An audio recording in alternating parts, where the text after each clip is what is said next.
Hi, you're listening to She Shield, your one-stop pod for all topics personal safety. I'm your host, Sophia, and my goal is to help educate women and men on concealed carry, martial arts, and all topics self-defense.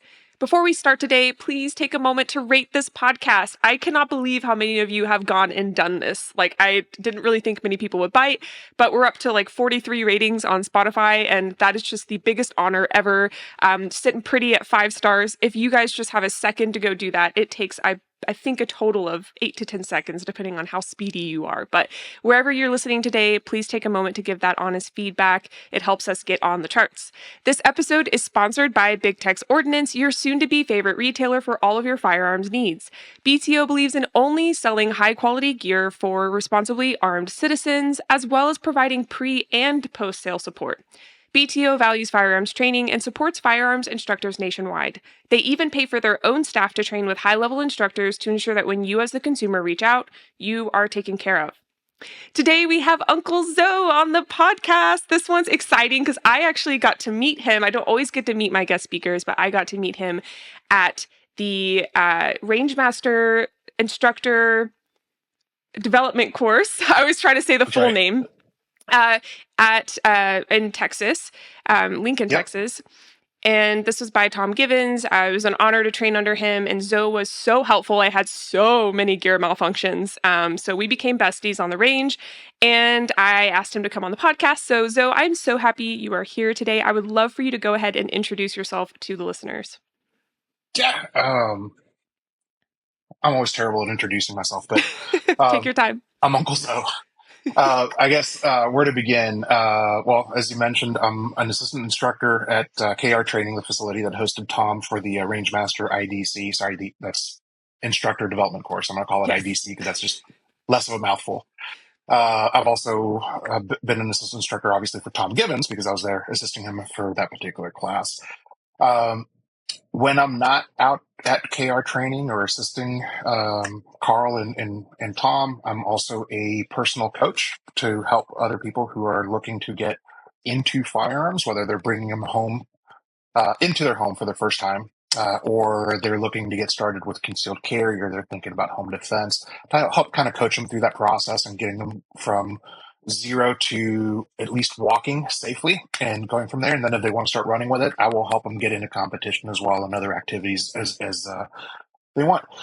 However, it didn't really start for me there. That's just what I'm doing now and where I spend most of my time. It really started as just being a person who got into guns late in life. I saw it from the eyes of a father and a husband who always had every intention and took every step that I could to protect my family and to provide for them and just to be there for them. And then one day it just kind of clicked and I bought a gun and then started going down that path.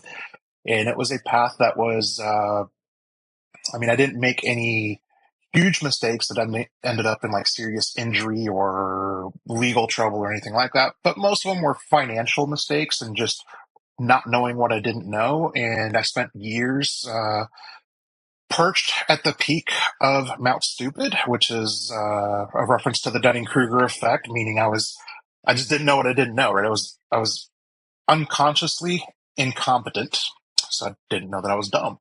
No, I just didn't know what I didn't know.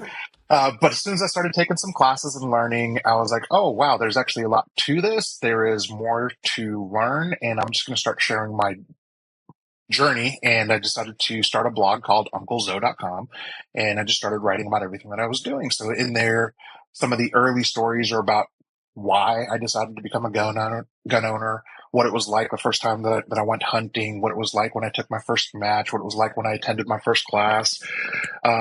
Probably the first year was a bunch of me trying to figure out what the best caliber was and was a participant in the caliber wars, and basically everything that I think anybody who, maybe I'm projecting a little bit, but I think a lot of people kind of go through that process where they buy their gun, they get their concealed carry permit, they think they're done. And then Yes. they realize that they don't, and they're trying to figure out how to navigate the choices that are in front of them, which are plentiful, and a lot of them are honestly quite terrible and just a waste of money. And so that's it. I just want to help people through that process. Absolutely. And that is the energy I got from you when I met you. So that was a lot of fun.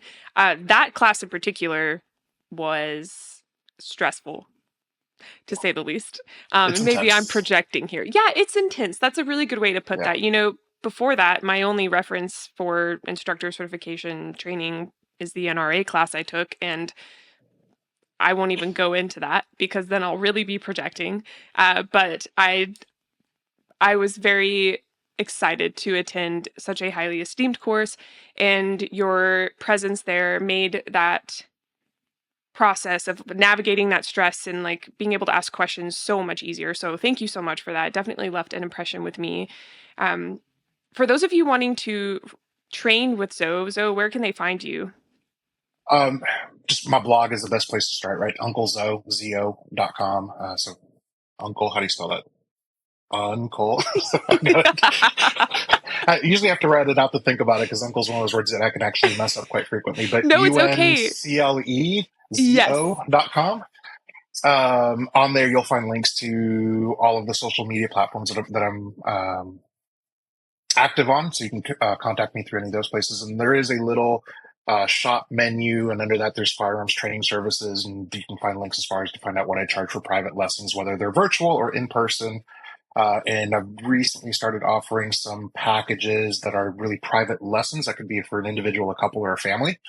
Um, but those would be the places to get in contact with me. And at the very bottom of every page, there's always a little contact Zoe link that'll take you to a form that you can fill out, and it'll just send an email straight to me. So any of those methods are good ways to contact me and get started.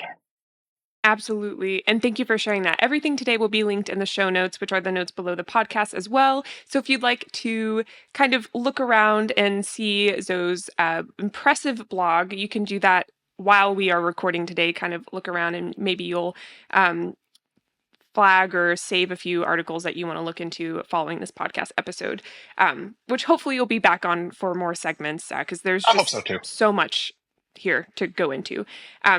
Today in particular, though, we were talking before the episode, and I'm not talking about the hour we FaceTime because Sophia was having camera issues. Sorry about that. But we talked before this episode about instructor development, about people getting into the space, how the amount of instructors available nowadays are limited, and also the quality training is limited. I would love to Yeah. hear your perspective on that from your experiences.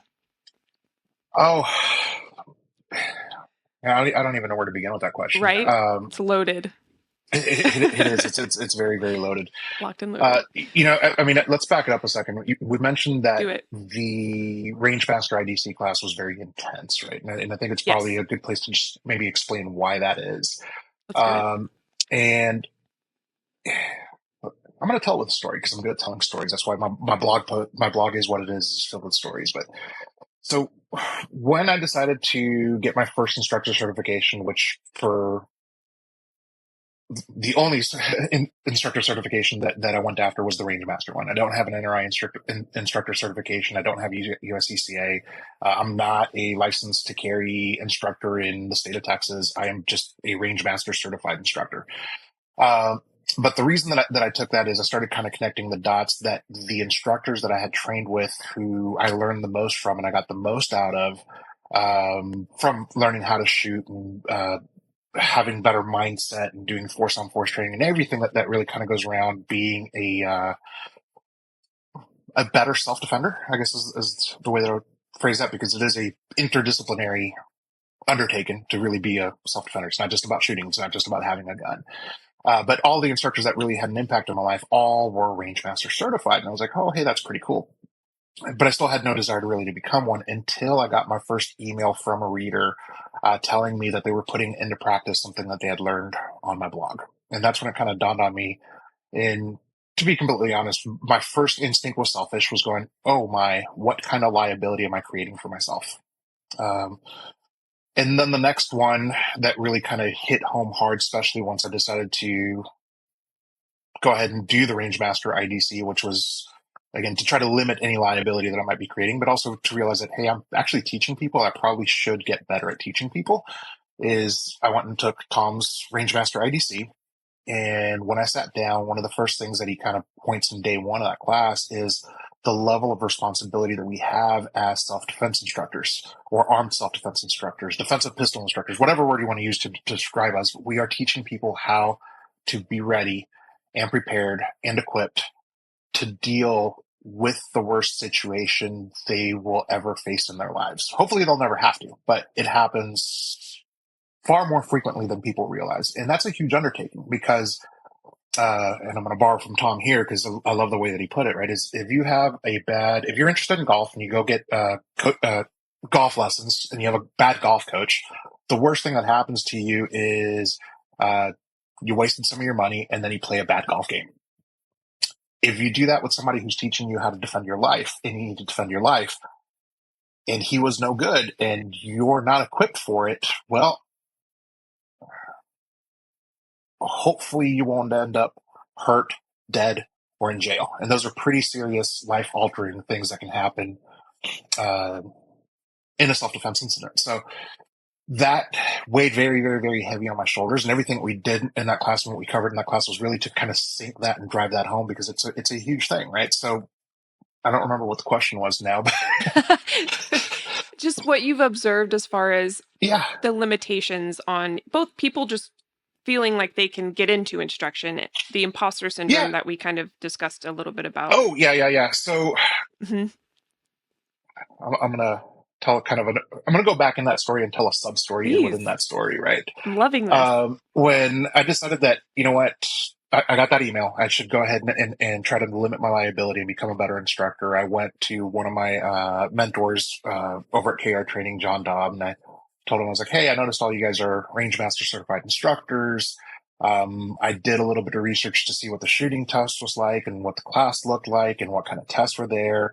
And I didn't think that I was ready for it. And so I asked John, I was like, hey, man, do you think I could pass this class if I took it? And he's like, Zoe, just shut up and go take the class. And I was like, so he believed in me that I was ready for it and that I would make a good instructor when I didn't. I wasn't sure I was ready. I was trying to figure out what to do. And thankfully, I had a great support system because I told him, I was like, okay, I went ahead and signed up for it, but I'm still not sure I can pass the test. He's like, okay, let's go shoot it. And so he helped me and kind of coached me through that whole process. But coming out of that, on day one, again, the very, very, very, very first thing that you do when you get to the IDCs, you have to introduce yourself to the rest of the class, right? And so you've got, I can't remember how many folks we had in my class, but it was at least, I don't know, 18 people we had there, maybe 20. And I was the last one to have to do my introduction. And ahead of me were these people who had all sorts of credentials. They had been an NRA instructor for years. They had this and this certification. They were the lead instructor in such and such police department, or were involved in some sort of other agency, or they were accomplished competitive shooters. And then it comes my turn to introduce myself. And again, that's where I felt the imposter syndrome kind of going, I don't belong here. And I'm like, hi, I'm Zoe. I have a blog. And I just sat back down. And that happens all the time where, as I've gotten into it and I've started coaching people, it's really when my mentors have asked me to do something for them or kind of start filling in their shoes. Like, hey, like I remember the first time that Carl, I was assisting for him, and he just handed me the time clock and said, "Okay, take over the line." And I was like, "Ooh, oh, Yes. okay, Been there. yes, sir." uh, and again, you kind of feel like you're not ready for that, or that. Yes. Part of me is going, okay, I just got to fake it till I make it. But the reality is that we do have those skills, but the trying to change that self-image to really accept the fact that you are an instructor, that you're taking on that responsibility, that you have that accountability, and that these people can rely on you is a huge thing. And it takes some time to kind of get your mind around that. Which actually, Absolutely. another great book that I recently reread that I've been using to help me get my head around that, because again, that imposter syndrome has been a huge thing for me. But With Winning in Mind by Lanny Basham. Yes. And I've written out my statements. I'm reading them every day. It's like, I am a firearms instructor. I've got my pay value, or what is it? The pay value written out, and I read it to Yes. myself every day. And I'm getting, just trying to accept the fact and see myself in that light, because I am helping people. You just said, hey, Yes. you were awesome that day. We had so many problems and you're out there helping me. I am an assistant instructor. That's exactly what I meant to do. And I accomplished that, and you're happy about it. So I'm happy about it. Yes. It's a cool thing. Absolutely. You just made me flash back to the A Girl and a Gun National Conference. Riley had me run the line with my with the shot timer. And he was like, "You've done this before, right?" And I was like, "Yeah, totally." And then I got up there and I was like, "Shit. Like, What do I do? what's the first thing you say? Like, Yeah. shooter ready, I think. I don't know. Anyway, so ran that line. And of course, these women, like a lot of them were either super new to competing, were getting into competition. So I'm like, great, this is like one of their first impressions. So I Right. had that moment. And it always just takes someone believing in you like that. So sounds like we have some pretty good mentors around us, which is Yes. really nice. And we touched on that too, that this industry is just so helpful. I know when I told you this before, like when I got into it, I was like, is it because I'm a female that people are wanting to just like mentor me and white knight? But the more I've gotten into the industry and the more I've met people and learned about dynamics other than my own, I've just learned that it's just this culture. Of course, Hmm. we have our exceptions, but Hmm. it's been an overall very positive experience. So That's pretty much been my experience as a whole. 80% solid people willing to help.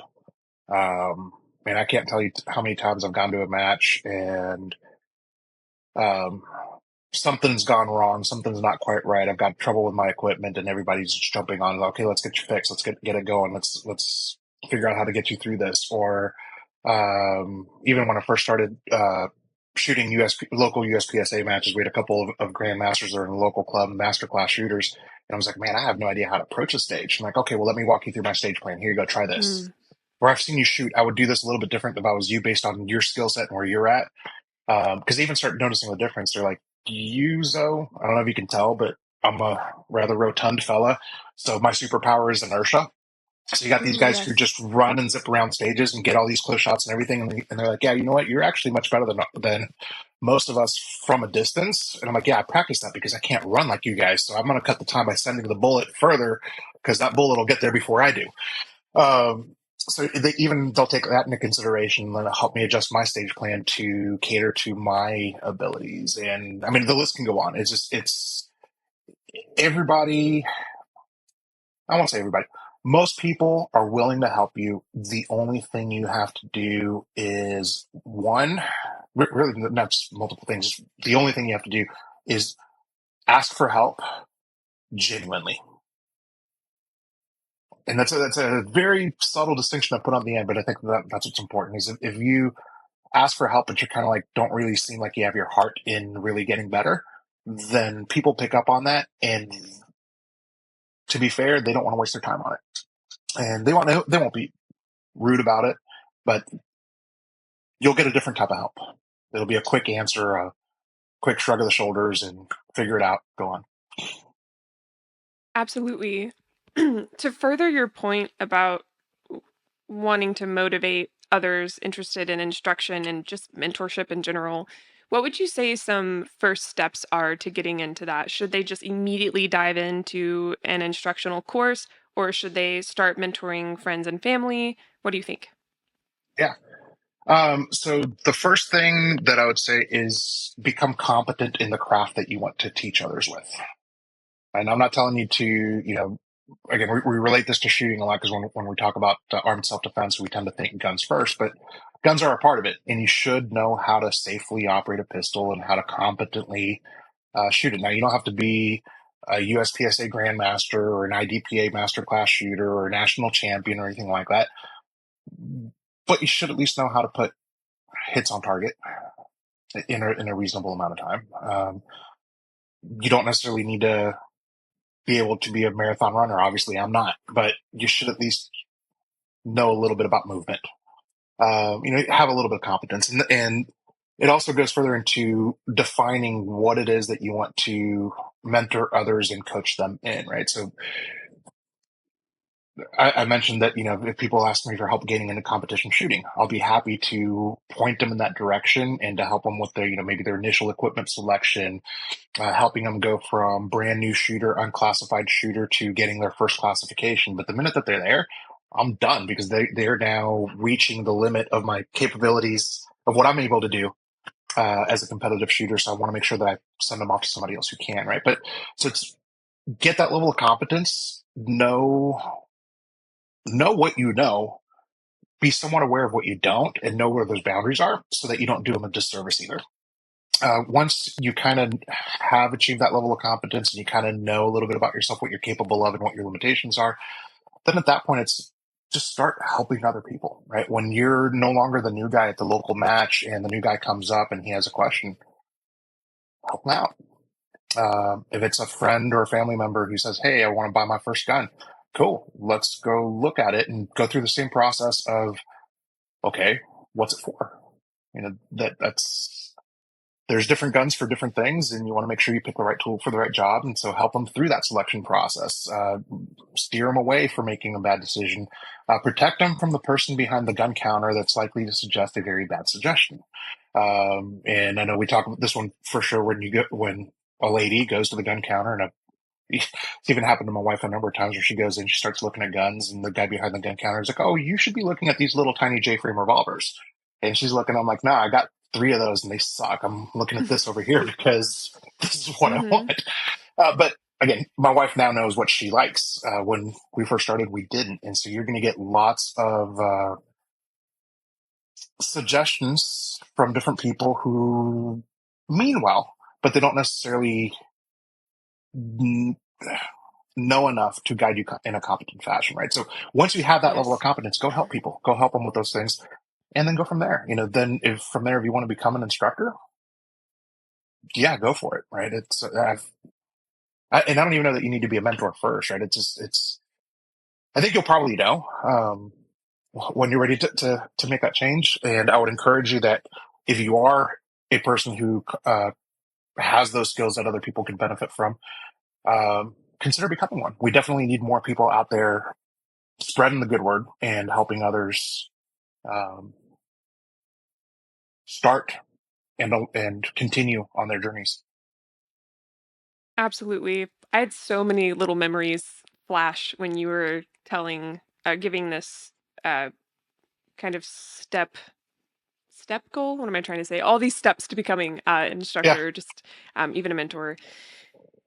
I definitely wish I when it comes to the actual course material, this is something as far as sharing my personal experience. Um, I adapted my course material from like three different instructors that I shadowed. I would throw that in there as a step if you're listening Oh and yeah. you're like, oh wow, like that's too quick for me. Go ahead and shadow people. I think because of my pre-med background, shadowing several physicians, and then by several I mean upwards of 15 different physicians and varying specialties to see if it's really what I wanted to do. I ended up still, dropping out of medical school, but it still gave me insight to what the day to day would look like. But for this particular purpose with firearms instruction, seeing various curriculums and then seeing Hmm. how the students are able to absorb it all and also seeing how they balance like class material with shooting material, that's something Yeah. that I'm still kind of refining. So Tom's course was amazing for that.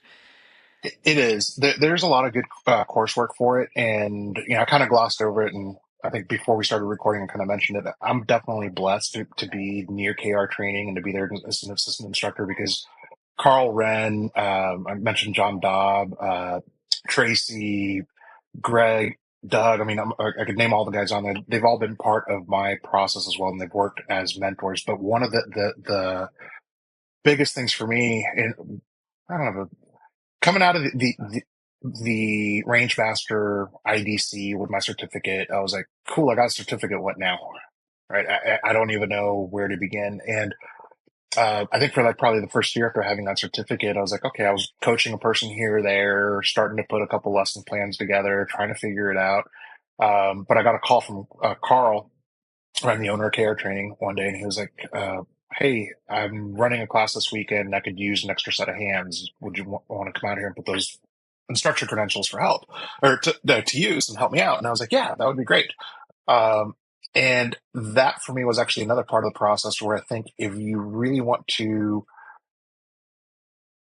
become a better instructor or become a successful instructor, find folks like that to get mentored by, right? Offer to help them out as an assistant instructor. Same thing, when Tom was coming back into the area and I knew that he was going to be here, he lives in Florida and he travels all through the country. So I'm not going to be able to follow him around and be his AI at everywhere that he goes. But when he was coming into my area, I was like, "Hey, Tom, I see you're coming in. Do you need any extra hands?"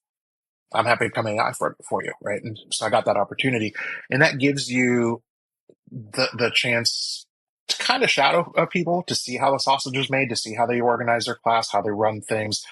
You get insights in other areas where you just won't as a student. So, for example, in that IDC class, you were there, you got the student experience. You got to see the material. You got the workbook. You got the drills. You got to keep the ammo in your pocket and keep stuff in your mags while you're in Mhm. between relays, because there is no rest for the wicked. You just got to keep going.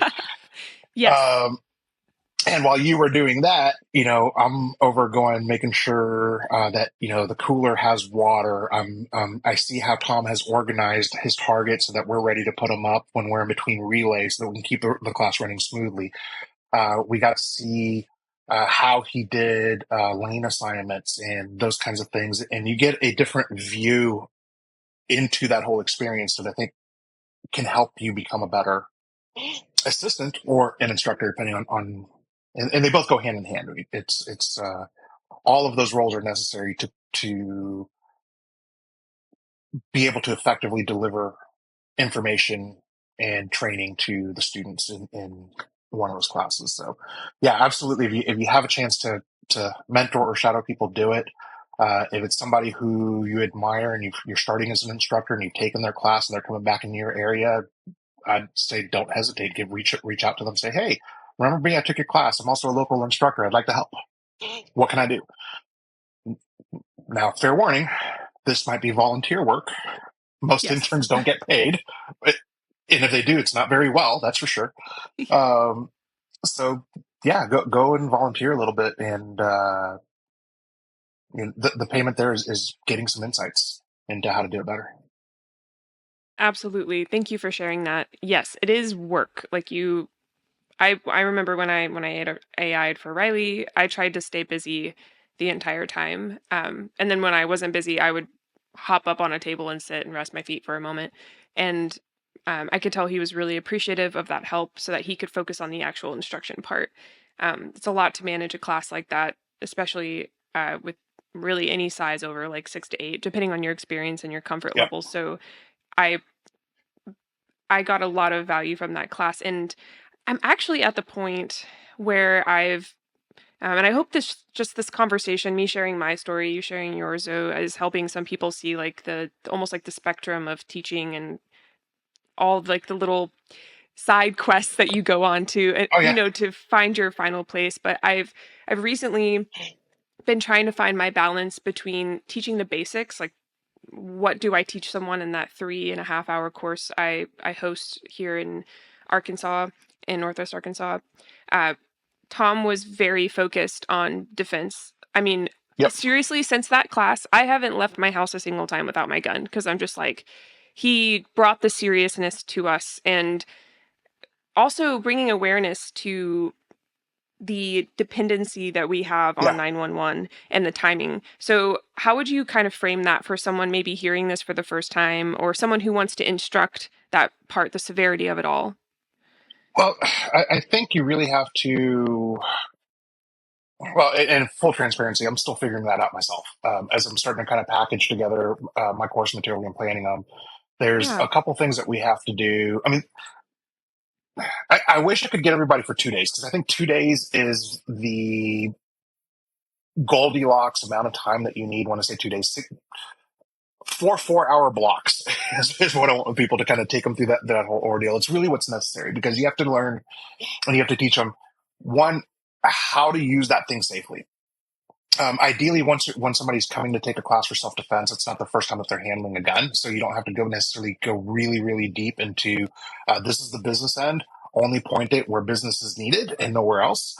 And your finger stays off the trigger and in register, unless it's actually one of the things that I use in when I'm coaching them is triggers at home. It's at home and register. If it needs to go to work, then it goes to the trigger and gets to work. But otherwise, it's back at home.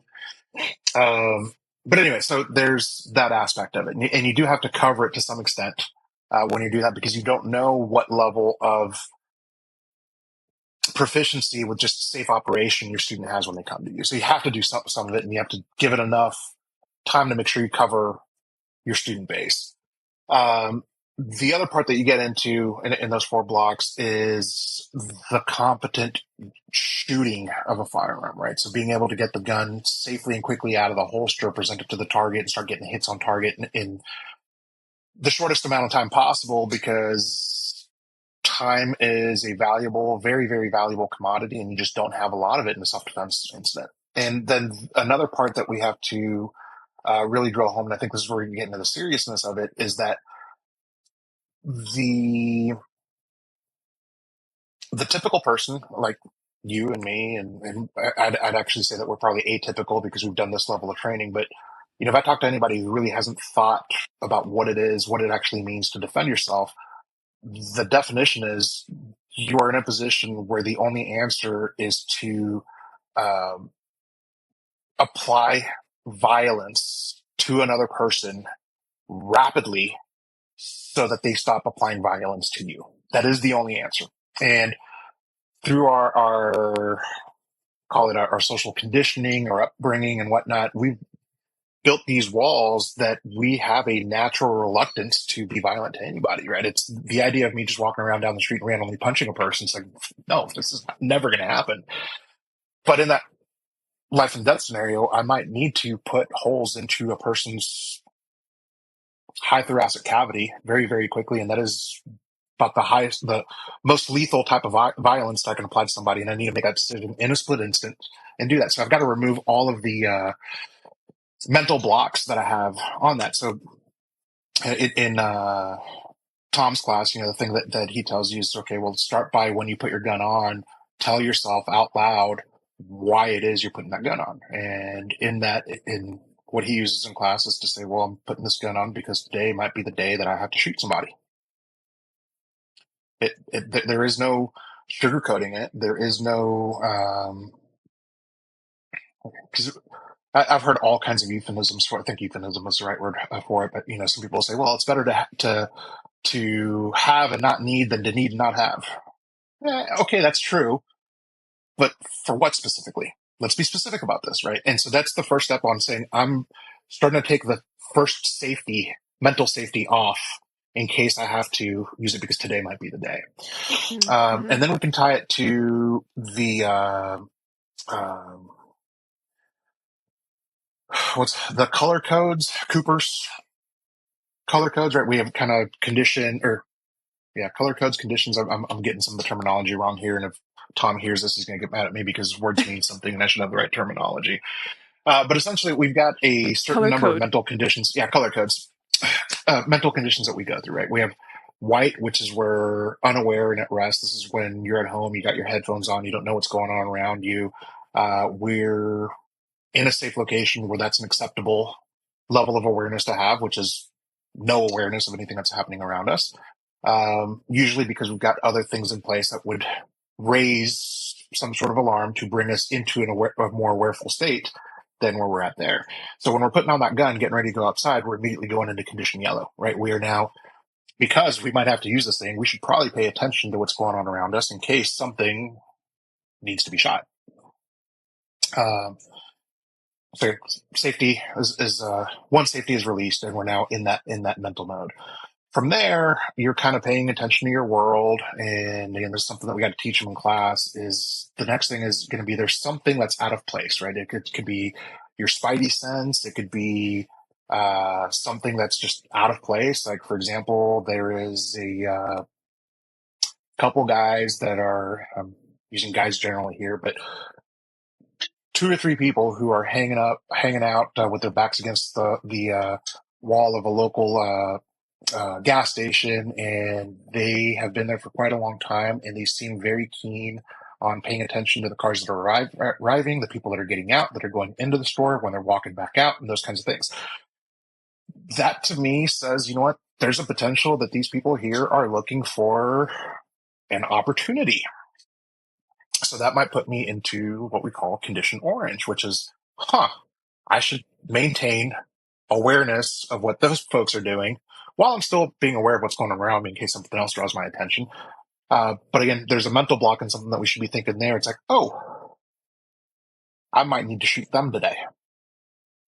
Now I'm more specific. I may need to shoot somebody today too. it may be them that need to get shot today. Right? And so we're relieving that mental block. And again, this is something we got to teach to people, but it's something you got to start practicing in your own life to start getting those additional safeties removed, your mental safeties removed so that you're ready to go. At some point, that level of awareness and doing that just also kind of helps. They will notice that you're aware of them, and so they probably won't select you. But if for some reason they miss that and they do, then they may do something the way they start moving towards you where it's like, okay, now it's go time. So I'm going to start drawing my line in the sand of, if they do this, I will shoot you. Right. And so now I'm mentally ready to do that if that line gets crossed. And that's kind of going into condition red when it's okay, fight is on. Do that, and and what that means is, I don't know, I might already have my hand on my gun in that holster ready position. Depending on what's there, I might be looking for biding my time for that serendipitous draw, or this is where all your different tactics come into play. But it's that mindset that got me prepared to start deploying those tactics. And the sooner that you do that, the more time that you have, the more options that you have. Like, maybe you see 3 people hanging out there and you're like, you know what? I'm going to go to the next gas station.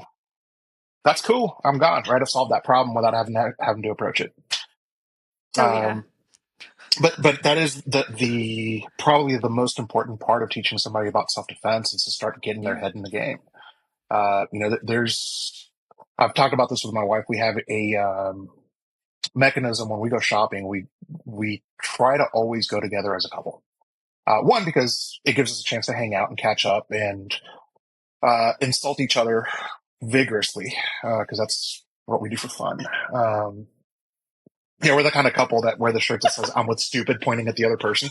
Oh, I like that. That's Uh, good. That's awesome. 28 years, almost 29, will do that to you. So of I marriage will do love that it. to you.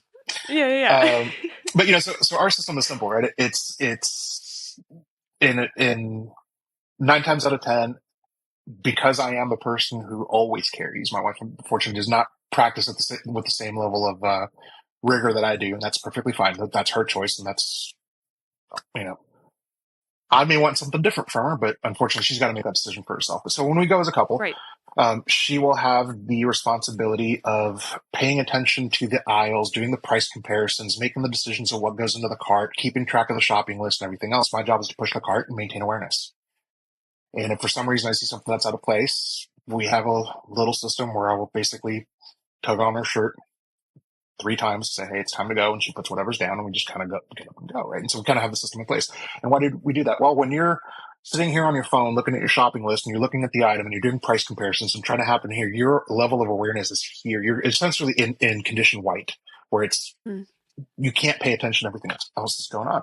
So I stand back and I kind of maintain that condition yellow, if you will, as we go. So again, those are kind of just other things that you can start talking about in self-defense. Is how do you apply this when you're by yourself? How do you do it when you're a couple, when you're at home? But yeah, that to me is probably the biggest thing, and the biggest responsibility that we have as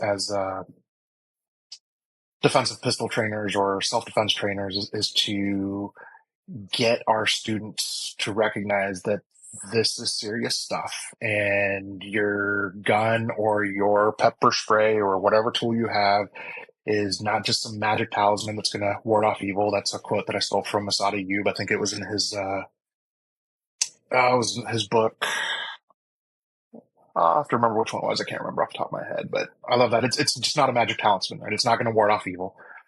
Evil's still going to be there. It's still going to be lurking.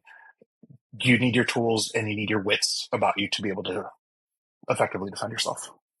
I appreciate you taking the time to explain that. I know it was in the manual of Tom's book, but we didn't get a chance. Maybe I fell asleep or something, but I did not hear him go over it. So this amount of description is very helpful, because I'm not gonna lie, this is the first time I've truly understood it. I've heard about it for a while, but Yeah. I've not done my due diligence. So I love He this. goes So really we deep into it in his level 4 okay. class. Um, Oh, good deal. Okay, looking forward but to but that. it is it is touched upon in the manual. There's a couple of other good books that get into that, but just Okay. I think I've got a blog post or two on it that can point in your direction as well too. Oh, please. Yes, absolutely. Yes. So would you say that this is an appropriate scale to introduce your students to as an instructor, even if you haven't read the in-depth books, but just bring this up as a kind of almost force continuum, would you say? That's probably not the correct term for this, but Yeah, I mean, force continuum is a little bit different. That's mm-hmm, we'd never want to apply more force than what we're met with because that leads us into legal situations. Like, oh, somebody's yelling at absolutely. me. They use bad words. I'm going to shoot them. Yeah, no, that's not going to work. Um, Right. but yeah, I mean, so when we talked about the 4 blocks, right, that I would have in that 2-day period, we said safety, basic, competent use of a pistol in a defensive use case. Mindset, I think that would be another. I don't know if it's a 4-hour block or not, but the last one is going to be the legal aspect of it, which is I think another important one, um, because those are anytime that it comes down to pulling out the gun and having to use it, you are justified in using lethal force. There's 2 risks that you have that are never zero, no matter how much training you have, no matter what the circumstances are. Is there is a chance that you will end up physically injured. So there's a physical risk. You could be seriously physically injured or killed. Um, and again, here's another mentality thing too that we get into that. I would say that anybody who goes into a fist fight thinking they're not going to take a punch to be very foolish. And so I think anybody who goes into a gunfight thinking they're not going to catch a bullet is also very foolish, right? So then we get into the medical aspects and everything else. That's also another facet of being a prepared self-defender. Yes. But then there's also the legal risk, which is if you did everything right, Mm-hmm. you come out unscathed.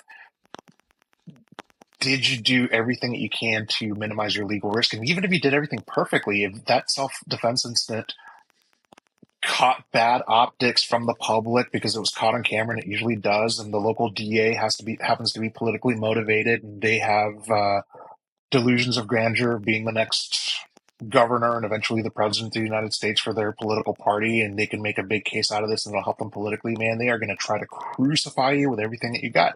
And so even if you win, the process is going to get you because you're going to spend lots and lots and lots of money into this. You're going to lose your job while you're waiting in jail for your trial. I mean, it's horrendous, right? So understanding that whole legal aspect and everything, there's another important part of it because it also helps feed back into the mindset of, oh, hey, I wanted to condition orange. Cool. Is there an exit? Yeah, there is. Let's go. Because now I've made that risk, both of those risks, completely zero. That is the only way that I can guarantee that those risks are zero is not being in a fight. So that Absolutely. feeds into it. But those are, I think, the 4 things that if somebody says, yeah, I'm a defensive firearms trainer, you have to have those 4 things in your curriculum. Now, is that all in one class? I don't think so. It's a lot to cover. Yeah, absolutely. I Yeah. like your system, by the way. I Caleb and I have one, my husband. So I'm trying to think if I should share it. It's I don't know. Man, I'm really trying to think. Yeah, so our thing is if we're walking, because we just like to walk together. Sometimes Yeah. we don't want to like go do a super heavy CrossFit workout, but we also don't want to like sit and watch a show. So we'll just go on a walk. Well, I don't know why I'm explaining why we go walking, but anyway, when I used to live like downtown Fayetteville, we would, the homeless population is fairly large, and you just never know what you're going to get. And our thing was if we felt like things were off, we'd say, "Hey, did you just see a fly?" And if he feels like it's safe, he'll be like, "Yeah, it was just a fly." If I feel or he feels like some dude is being sketchy, we'll be like, "No, I think that was a wasp." Like the wasp I like that. just flew by. I Yeah. like it a lot because Yeah. we're just so natural at it now. We'll be like, "Oh, was that a fly?" And like he'll be like, "No, I think that was a wasp." And we'll be like, "Oh, ooh," and then we'll walk away. And Yeah. also, this is crazy. Are you ready for this? I meant to tell you this before we started, but I'm kind of glad I'm just telling you this on the podcast now. So the other day, I was driving into work. I have to go from Fayetteville to Tulsa, Oklahoma. And I needed to FaceTime someone. And so I pulled off behind a Home 2 Suites, thinking like it would be a safer option than like a gas station. It was like less populated, and I don't know. I was just using my gut. So I parked behind there, and no shit, this this guy, he looks like he's a teenager, but you know, I'm very bad at determining age. I'll think a kid is 5 years old and it's 3 months. So I don't really know. But so this kid's walking by, this dude. He has I swear to God, I swear it was a Glock 19 with like a 32 round mag, whatever that like extended mag is that they sell, Mm-hmm. just sticking out of his sweatpants. Um, he had a neon shirt on. It looked like he just came from like a construction job. Neon shirt, but this man was slowly walking by my car, like definitely some pre-assault cues, trying to like suss me out a little bit. And like I have a nicer car, so like I'm aware of the what goes along with that. And I'm the only person back there. He's looking around, he's looking back at my car, and I'm just sitting there like, oh shit. Like Tom, like I was just thinking back to the class, and I feel like because of the class I was kind of primed for Yep. like this type of situation. So I hit my gas and sped the hell off. And he watched me speed off. Like he almost turned around like crap, like, oh, she's gone. Um, Well, I but think I'm not it's gonna one or two lie. thoughts. He either was like, crap, she's gone because you might have been selected and he just lost his meal ticket. Or two, it might have been, man, she's crazy. And that's okay. Both of those, Yes, both of those are fine. Like, what's wrong with her, exactly. right? Right. Like, what's her deal? Like, this crazy bitch. Like, I'm okay with that. Like, you need to think whatever you need to think, but I needed to get out of there. Yep. And of course, I'm like thinking back to um, I'm thinking back to what he said about like 911 and like how we are our own first responders, and like I've heard that phrase my entire involvement in this community, like you are your own first responder. Mm-hmm. I would love for you to speak on what that means to you. Yeah. Yeah, Oh boy, I we're running know. out of time too, so I don't know how much we'll get Yes, into this, but totally fair. I won't get into the details because when I wrote my AAR on his IDC class, he has like, hey, don't get into the details of that one call that we listened to. You know which one I'm talking about. Oh So yes, of course I I'll do. keep I listened to I'll it. be respectful of Tom's request here, not get into what were the contents and the details of that call. But there's a Right. lot that goes in that class that kind of makes you aware of.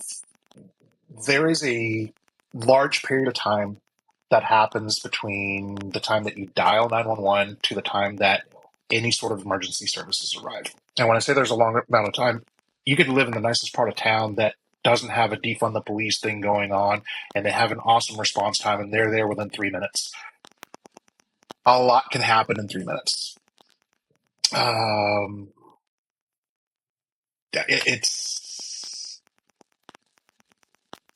yeah. This is a very very very difficult topic. So when somebody says you need to be your own first responder, it's the reality is that you need to be able to keep yourself alive until that next level of emergency care arrives. Now, whether that's somebody with more guns, or whether that's somebody with better medical equipment, or whether that's somebody with a fire hose and a lot of water, um, you have to deal with that. I mean, if you sit out there and there's a fire going in your kitchen and you dial 911 and they're like, yeah, no problem, we'll have a fire truck there in 2 minutes. Well, cool. Guess what? If you don't start putting that fire out now, in 2 minutes, your house is going to be ablaze, right? So you need to be able to take action, and you are your own first responder in that idea. And I think when you talk to most people, it's like saying, "Hey, would you just let a fire burn until the firemen arrive?" Most people are like, "No, that's dumb. Why would I do that? My house would burn down."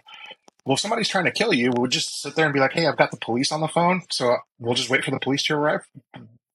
No, they're probably going to be done killing you before the Yes. police arrive, right? It's the same type of thing. It's the same level of emergency that can escalate and end very, very, very quickly. Um, I don't know that he did it in this class, or I might have not been there for it. But in the class that I took with the IDC, we had a very large population of LEOs that were present in the class, and he pulled the whole class and he said, "Hey, all of you guys have been, responded to calls at some point in your career." Yes, they all agreed. Or he was like, "He had them all put their hands up and say, put your hands down if you were never in a patrol car and had to respond to calls." All the hands stayed up, and they said, "How any of you who actually got a call and you arrived in time to either stop what was being reported or while it was happening, keep your hands up." All the hands went down. Right. So, and he's like, yeah, on average, when he has a class that's mostly LEO, he if he's lucky, he'll have one hand that stays up. Most of the time, they come down. So it just kind of, puts it in perspective that these things do happen. They happen in a higher frequency that most people realize. Uh, the idea that it's not going to happen to you because it always happens to somebody else is a terrible idea to have in your head, because to everybody else, you are the somebody else. And you have to keep yourself alive and to protect those you care about until additional help arrives. And that could be a few minutes.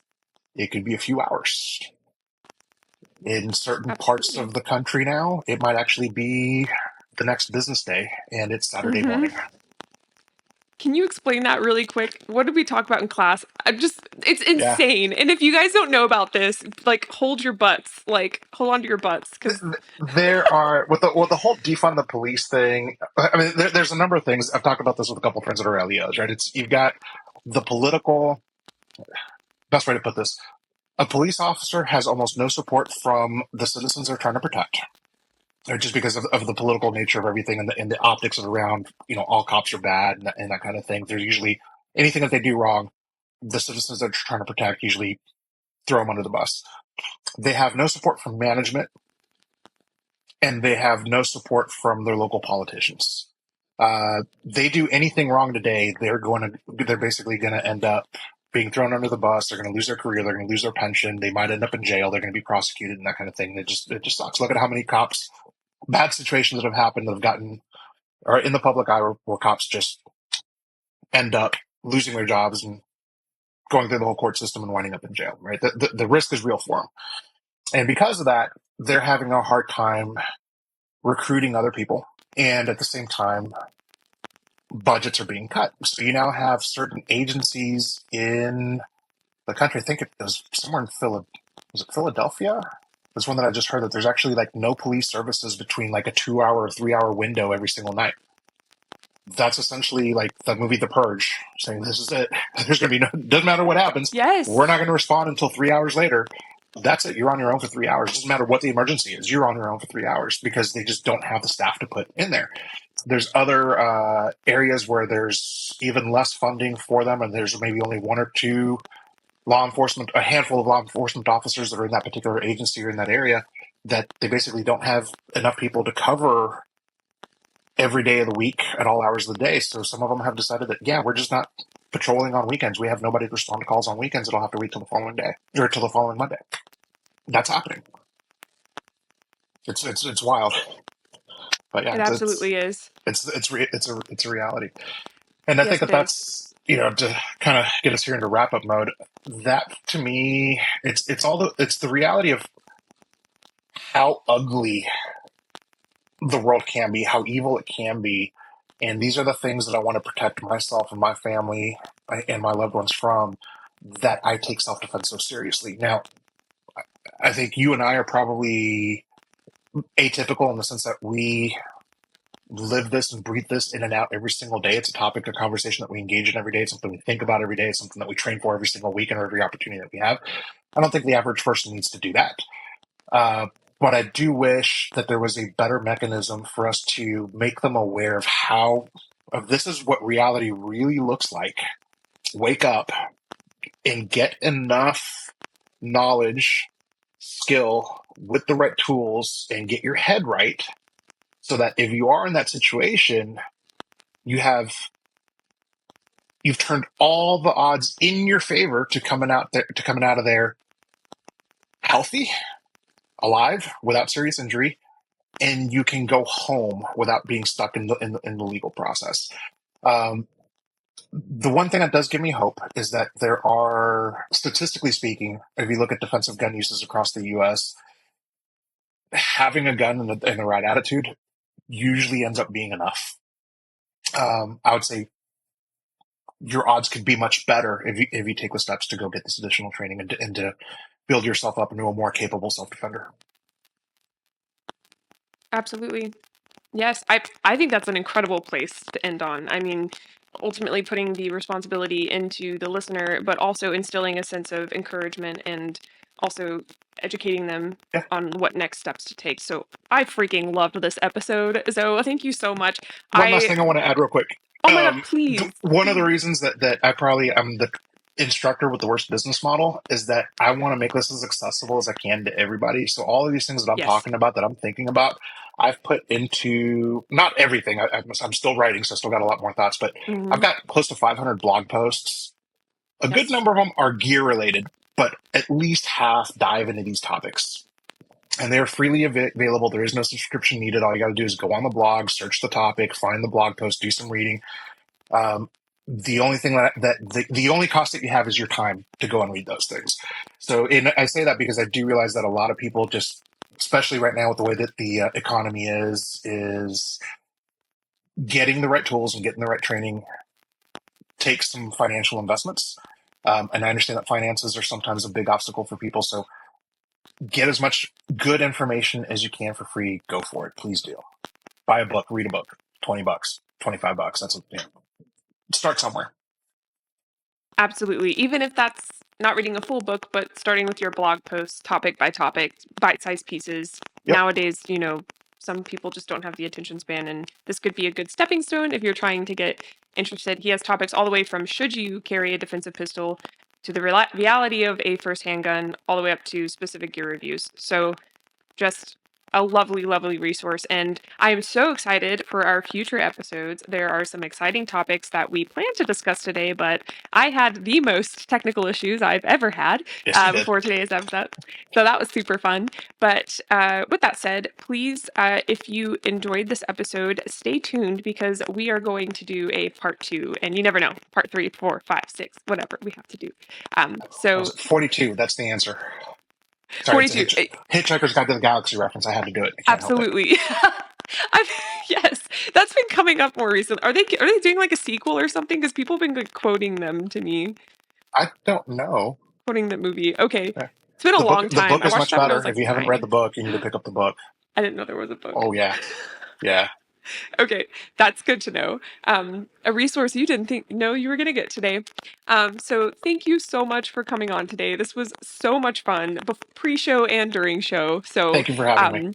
absolutely. And for those listening that want to see highlights of this episode, you can go to She Shield Pod. Lisa Hamilton is the editor for all of those little shorts. She does an incredible job. So go check those out. We put some B-roll in there, so hopefully we can get some footage of Zoe shooting or teaching, whatever. Throw some of that in there. And then we always like to spice it up with some random B-roll from the internet, non-copyright, of course. Anyway, all resources mentioned today, including how to train with Zoe to read his blog, are in the show notes for your convenience. If you like the podcast, you can severely help by liking, subscribing, and leaving a review. And if you or anyone you know is a firearms owner experiencing a crisis, look into holdmyguns.org. They are an organization that will connect you with a local gun shop or FFL to store your firearm for you. The link to access their website and to find a storage location partner is available in the show notes. Thank you for listening. In the meantime, stay safe and stay vigilant.